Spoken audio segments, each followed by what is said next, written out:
Hi, everybody. This is George Foshin of Call Realty, Best Palos Verdes Homes, and it's time for the March 2018 real estate market update. This video right here is going to be replaced by the one that you're seeing now. And what I'm going to be doing in this video is showing you some of the stuff that I focus in on when I'm out on appointments, talking with buyers and sellers, and helping them understand some of the vectors of the market and where things might be going. Look, no one's got a crystal ball, and I don't pretend that I know for sure what's going to happen in the next few months.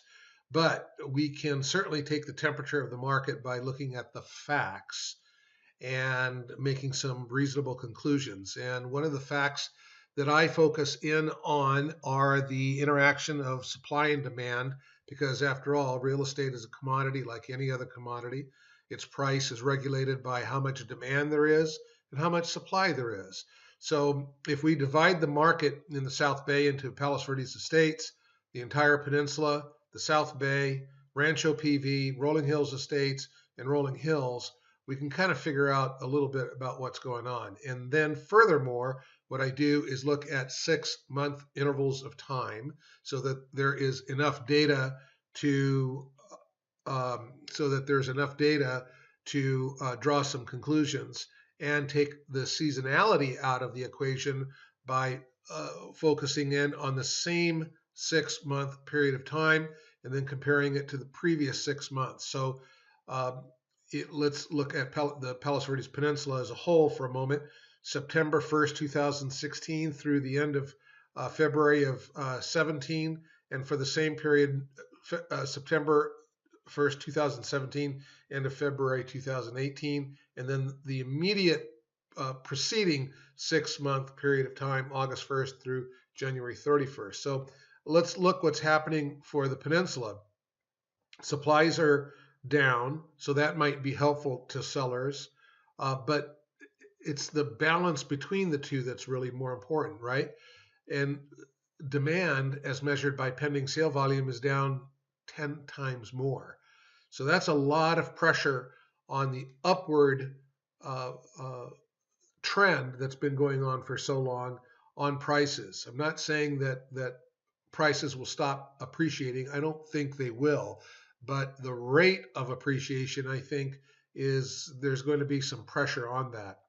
So there's 14% more days on market, or 14% more unsold inventory expressed in the number of days of unsold inventory compared to the 6-month period before.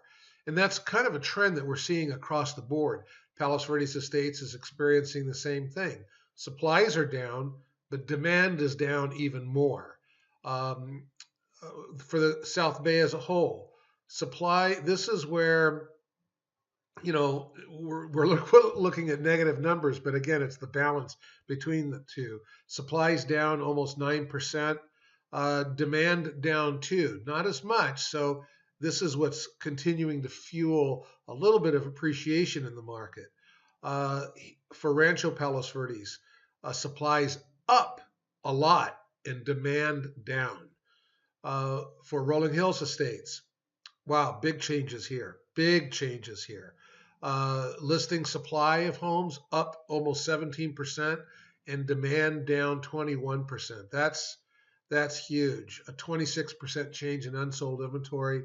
And boy, gosh, that's just a big number. So a lot of price pressure to flatten out the appreciation curve there. And then in Rolling Hills, supplies up 33%. This is the only really good news, super positive news in the markets.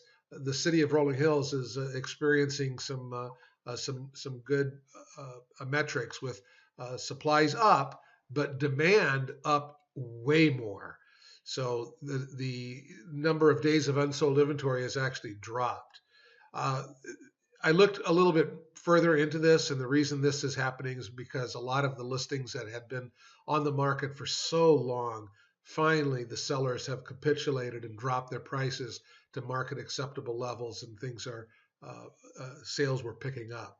So, if you price right, your home's going to sell. That's the big moral of the story. If you scroll down some more, you'll see some of the charts that I keep. You can scroll through them real quick, or they'll move automatically. But let's get to a couple that I wanted to focus in on. There's the unsold inventory indices for the table that was just displayed. I mean, look at this right here. Even with Rolling Hills showing some positive numbers there, there's still 360 days of unsold inventory. So, in other words, you have to ask yourself the question, if you're a seller, how do I price my home so it's the next one a buyer sells rather than the one 360 days from now? I mean, what's your tolerance of pain if you're a seller? And the same can be said for Rolling Hills Estates, 252 days of unsold inventory. For the Palos Verdes Peninsula as a whole, 237 days of unsold inventory. For the South Bay, 202 days of unsold inventory. I mean, these are some big numbers. You have to, Palos Verdes Estates, 242 days of unsold inventory. You have to kind of gear yourself up to whether or not you can tolerate that kind of days on market, or even if you want to. Because as agents, we all know if your home is on the market, we all talk about this at broker open houses, etc. If your home is on the market more than 30 days, we all talk to each other. Hey, that one's overpriced. It's been on the market 42 days already. No one's bought it. Overpriced. So be thinking about these things. Um, that being said, let's end on a positive note. Sale volume in the two time periods here up almost 10%. That's pretty good. Uh, Prices up dollar per square foot. That's pretty good. Almost 6% up. Uh, for the Palos Verdes Peninsula, up a little bit. Median sale price. So, some good stuff out there. All right. I think I've talked your ears off long enough.